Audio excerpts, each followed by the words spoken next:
Hello.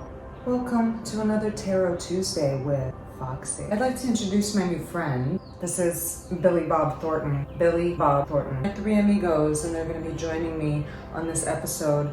I have a little bit of Palo Santo, which if you're not familiar with, looks like a little wooden stick and it smells amazing. And that is really good for clearing energy. It has a very earthy, woodsy smell. It's so good. You want to clear the energy of the hands. We're gonna do these guys today. Beyond Lemuria by Izzy Ivy. I'm right here in front of Billy Bob Thornton. Yes, very nice. Let's go ahead and charge up a little bit, shall we? Close your eyes for a moment.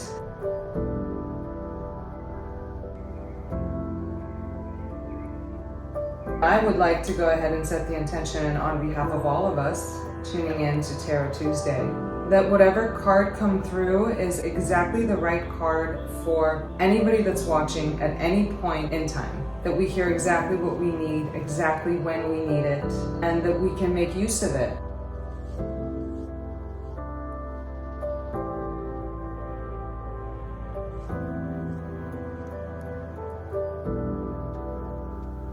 I tune to the energy of the cards and to the energy of anybody that's watching.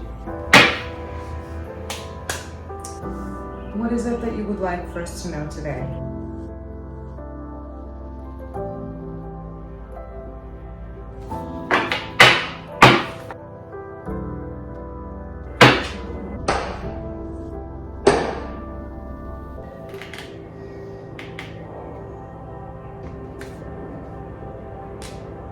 Our ancient future. So I'm going to place that right there. Our ancient future, number 39. Wisdom from indigenous peoples, ancestors holding the keys for the future, ancient remembering, bloodlines, how the past affects the future. A time to step up, timeless power symbols, activations for powerful shifts. Right now, the legends of the Lemurian civilization feel important, as the wisdom from this ancient time is relevant. The fall of Lemuria alerts us to the possibility that humanity may face if we live without respect for the earth. An ancient remembering is emerging. Many of the seed crystals and the knowledge they are imbued with are becoming unearthed. All those who can see a better future are not just dreaming. Their hearts and minds are hearkening to the core of earth-based traditions to bring through knowledge that will help shift this paradigm into balance. It is said that the Lemurians who survived the fall traveled the planet and ended up in the places where inspiring indigenous knowledge far outweighs the Western minds we have come to prioritize. The ancient Egyptians, Mayans, Inca, Tibetans, Maoris, indigenous Australians, and Hopi are examples. These ancient knowledge keepers of the earth and ethers have been holding the key for a new world. We are being called back to our roots to acknowledge the infinite wisdom available when we drop to our knees in humble receptivity. To move gracefully forward, we must first stand in our power for the places, ethics, and conservation of what matters most. When we heal ourselves, we often heal our ancestors also. As illuminated beings ready to make a change in the collective consciousness, we can sometimes take on what seems like more than our fair share of karma. We may be clearing some of the wounds from our ancestors. With this in mind, we can ease through the waves, allowing guidance and empowered perspective to lead us to the greatest good. This card is imbued with activations for a new paradigm. You are now being showered with blessings in preparation for a transformation. It may be turbulent at times, but you will grow and heal through the coming journey. Partake in activities that help you drop into a meditative state as often as possible. Use clearing tools to raise your vibration and don't get caught up in the destination.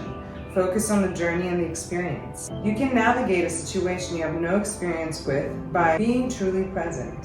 Integrity and intuition will be your guide. The way that I interpret this card is this cleansing the ego that really clutters us, living from place of ego, you're not really present. The more we come into presence, the more magical life is, no matter what it is that we're doing. We can't really waste any more time. If you're walking asleep all the time, you're not really going to be aware of all the things that you're doing that are damaging people and the things around you. Sometimes it's really difficult, and like the card said, sometimes you're clearing things that go generations. It is your parents' stuff, which is their parents' stuff, which is their parents' stuff, which on and on and on it goes. So when you're looking within and you are having to face these dark sides of yourself, it can be very, very challenging to deal with some of these shadow aspects of ourselves. But when you do release them, it's just unlike any level of happiness that you can experience. And when you can be that person of presence and peace and love,